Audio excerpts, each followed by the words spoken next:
মান মাতা ওয়া হুয়া ইয়ালামু লা ইলাহা ইল্লাল্লাহ, আল্লাহ ছাড়া আর কোনো ইলাহ নাই, এতটুকু জানলে আল্লাহ তাআলা জান্নাত দিবেন। দিবেন না কেন? আসহাবে কাহফে তো 309 বছর এতটুকুনের কারণে কুদরতি খানাও খাওয়াইছে। তার মানে আসহাবে কাহফ যে আমলে তাদের পূজা হইতেছিল, জালিম রাজার মূর্তি পূজা। বাংলাদেশের যুবকদেরকে ধন্যবাদ জানাই, হুজুররা মূর্তির বিরুদ্ধে কথা কইছে, সারা জনম কিন্তু মূর্তি ভাঙে নাই। 5 আগস্টের বিপ্লবের পরে বাংলাদেশের ধামাল ইমানদার যুবকেরা দেশের সব মূর্তি ভাঙ্গা দেশটাকে মূর্তি মুক্ত করে ফেলেছে, ঠিক কিনা? তার মানে বোঝা যায় বাঙালির মোহাব্বত মূর্তির লগে না আল্লাহর লগে। এই মুসলমানের মোহাব্বত মূর্তির সাথে না আল্লাহর সাথে? জোরে বলে আল্লাহর সাথে। 5 আগস্ট এটার দলিল। 5 আগস্টে সব মূর্তি ভেঙে গেছে, কারণ মুসলমানরা আল্লাহকে ভালোবাসে, মূর্তিরে না। এই ইমানটারও অনেক দাম। আসহাবে কাহফের মূর্তি ভাল লাগে না। 7 জন মেলার থেকে, শহর থেকে বের হয়ে আসছে, বাদ্যের আওয়াজও ওরা শুনবে না। যেখানে বাদ্যের আওয়াজ যায় না, গানের আওয়াজ যায় না, অমন জায়গায় যায় রাত কাটাই গে আমরা, শহরে গান বাজনা। 7 জন বের হয়ে চলে আসছে, শহর থেকে বের হয়ে 7 জন এসে পাহাড়ি এলাকায় এক গাছের নিচে তারা বসছে। কই যামু, কোথায় থাকমু? একা একা জঙ্গলের দিকে যাইতে ভয়। হায় হায়, একজন এসে গাছের ছায়ায় বসছে, আরেকজন আসছে, আরেকজন আসছে, আরেকজন আসছে, আইসা আইসা 7 জন জমা হইছে। কেউ কাউরে আগের থেকে চিনে না। একজন আরেকজন জিজ্ঞাসা, এই ভাই ওটা ছাড়া আইলা কেন? ও কয় আমার ওগুলো ভাল লাগে না, বহুত্ববাদ আমার ভাল লাগে না, রব এত হইতে পারে না। রব কয়জন? একজন। বলেন বলেন বলেন। একজন। হাত উঠায় উঙ্গুলি। এক। রব কয়জন? জোরে আওয়াজ করে বলেন। এই 7 যুবককে বলে রব একজন, ওগুলো ভাল লাগে না। আশ্চর্য বিষয় হলো এই 7 জন। তাই আমরা যেহেতু 7 জন, চলো এবার নিরিবিলি কোনো গুহায় যায়, আমরা ঘুমাই গিয়ে একটু বিশ্রাম নিয়ে যাই।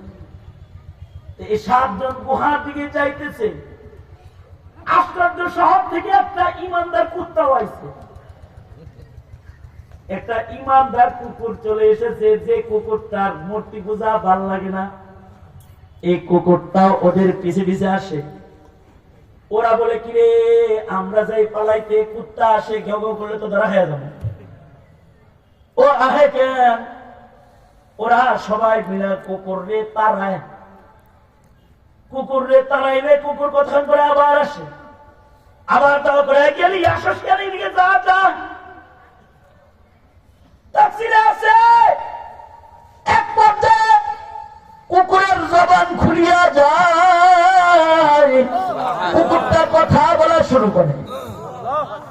কুকুর বলে, ভাই রে তোরা আমারে তাড়াস কেন?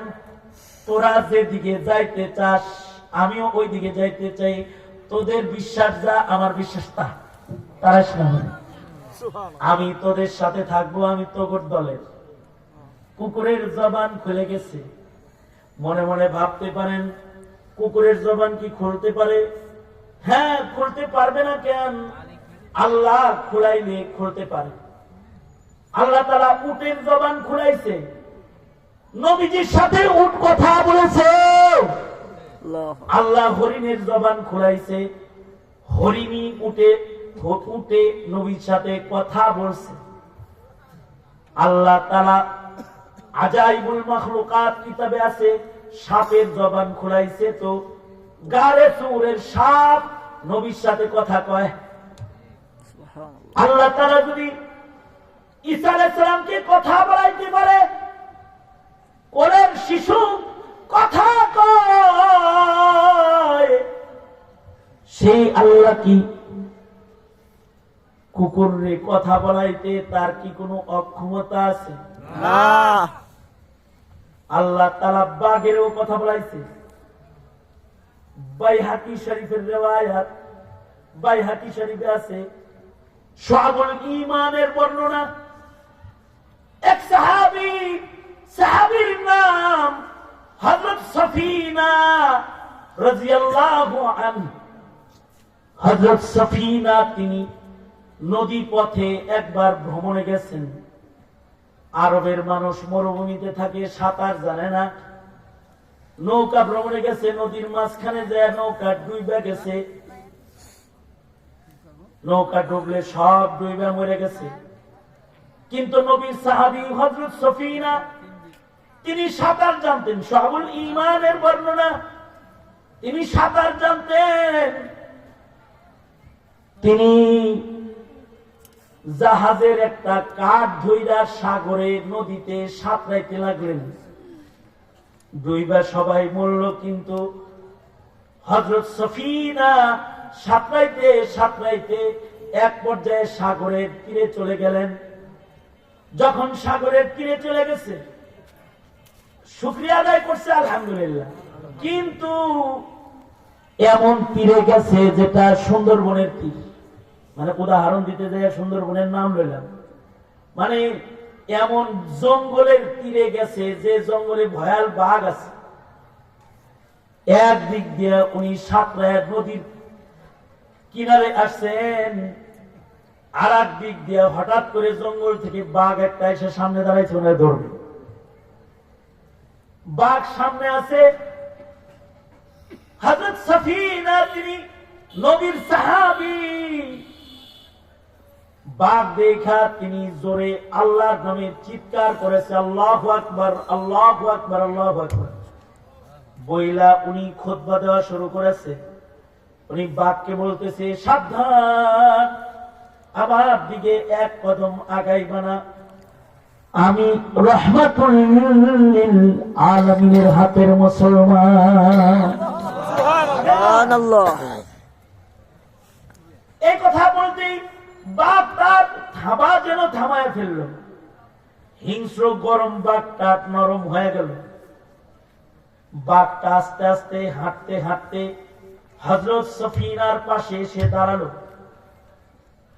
বাঘে হযরত সফিনাকে বলে, সফিনা ভয় নাই, জঙ্গলায় থাকি, আমারও নবী মুহাম্মদুর রাসূলুল্লাহ, আমি নবীরে দেখি নাই, কিন্তু যেই চোখটা নবীরে দেখছে তারে তো দেখলাম।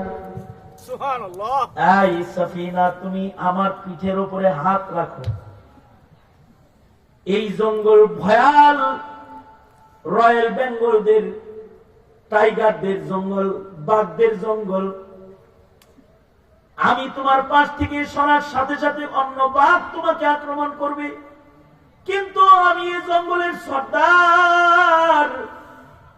তুমি আমার পিঠে হাত রাখো তো জঙ্গলের কোন বাঘ আর তোমার দিকে থাবা দিবে না। আমি নবীর হাতের মুসলমানকে নিজ জিম্মায় জঙ্গল পার করে দিয়ে একটা পুণ্য করতে চাই, এ সুযোগটা আমাকে দাও। হযরত সফিনা বাঘের পিঠে হাত রেখেছেন, আর বাঘ জঙ্গলের মাঝখান দিয়ে হেঁটে হেঁটে হযরত সফিনাকে পার করে দিতেছে। সুবহানাল্লাহ। পার করে দিয়ে একেবারে জঙ্গল পার করে দিছে। এবার মানুষ বসবাস দেখা যায়। বাঘ ইশারা দিয়ে বলে, যাও যাও, ওই যে মানুষজন আছে, এবার তোমার কোনো ভয় নাই। বাঘ সফিনাকে যাইতে বলতেছে, কিন্তু বাঘের চোখ দিয়ে চোখের পানি গড়ায় গড়ায় পড়তেছে। মনে হয় যেন বাঘ নিজের আপনজন কাউকে বিদায় দিতেছে। আল্লাহ যদি কথা বলায়, বাঘেরও কথা বলায়। আল্লাহ যদি কথা বলায়, বাচ্চাকেও কথা বলায়। আল্লাহ যদি কথা বলায়, কুকুরকেও কথা বলায়। আসহাবে কাহাফের কুকুরেরা বলে, কুকুর বলে, এই আমি তোদের দলের তারাইস না, আমারও পূজা ভাল লাগে না, আমি ইমানদার, আমার পূজা ভাল লাগে না, আমি এক আল্লাহর উপরে ঈমানওয়ালা। আল্লাহ তাআলা সূরাতুল কাহফে বর্ণিত এই আসহাবে কাহফের সাথে কুকুরটাকেও আল্লাহ তাআলা একাত্মবাদের কারণে গণনা করে নিয়েছেন এবং এই কুকুর সহ আসহাবে কাহাফকে গুহার ভেতরে আল্লাহ তাআলা টানা 309 বছর এক ঘুমে আল্লাহ তাআলা পার করে দিয়েছেন। সুবহানাল্লাহ।